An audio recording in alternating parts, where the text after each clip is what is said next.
नमस्कार. आज आपण स्वागत करूया PR धामणगावकर यांचं.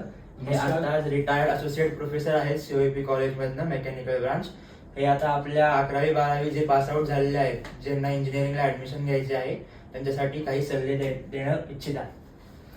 12वी पास झाल्यानंतर अनेक प्रश्न असतात.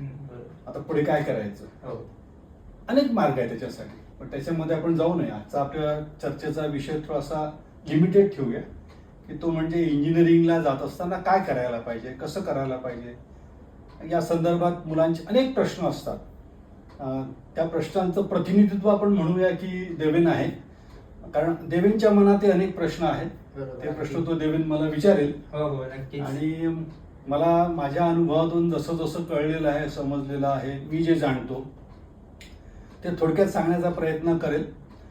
अर्थात हे म्हणजे काही हा राजमार्ग नाही की असं केल्यानेच प्रवेश मिळू शकतो, पण ही पद्धत आणि हा मार्ग थोडासा सुलभ होऊ शकेल.